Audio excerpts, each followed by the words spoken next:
Just wanna see the light.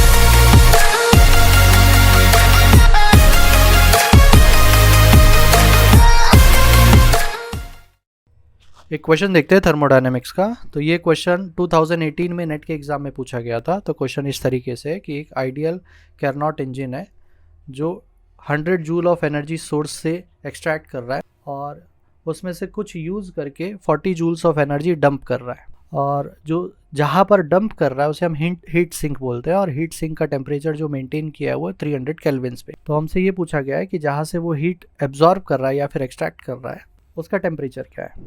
जो source से heat वो एक्सट्रैक्ट कर रहा है उसे हम Q1 कंसिडर करते हैं जो कि 100 जूल्स है, और जो सिंक में डंप कर रहा है उसे हम Q2 कंसिडर करते हैं जो कि है 40 जूल्स, और जो टेम्परेचर है सिंक का उसे T2 कंसिडर करेंगे और उसका वैल्यू है 300 केल्विन, और हमें T1 दैट इज़ सोर्स का टेम्परेचर फाइंड आउट।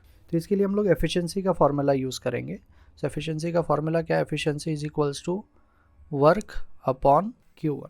इसका मतलब है कि सिस्टम ने कितना हीट एब्जॉर्ब किया विच इज़ Q1 और उसमें से कितना वर्क किया। तो वर्क तो डायरेक्ट दिया हुआ नहीं है, लेकिन वर्क का बेसिक फार्मूला हमें मालूम है in terms of thermodynamics which is Q1 minus Q2 upon Q1। तो इसे सिंप्लीफाई कर लेंगे। सो इसका आंसर होगा 1 माइनस Q2 अपॉन, ठीक है, तो ये हमारा एफिशिएंसी का फार्मूला हो गया, that is 1 minus Q2 upon Q1।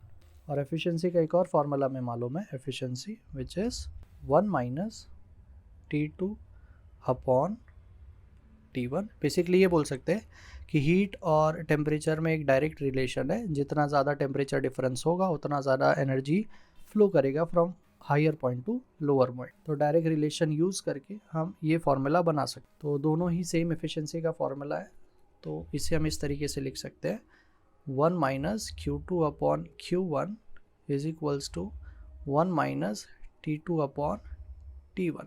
जिसे सिंप्लीफाई करने के बाद हमारा इक्वेशन कुछ इस तरीके से दिखेगा, Q2 upon Q1 is equals to T2 upon T1। तो अभी हमें सोर्स का टेम्परेचर फाइंड आउट करना था, तो इसे थोड़ा सा रीएडजस्ट करेंगे फॉर्मूले को हमारे क्वेश्चन के हिसाब से।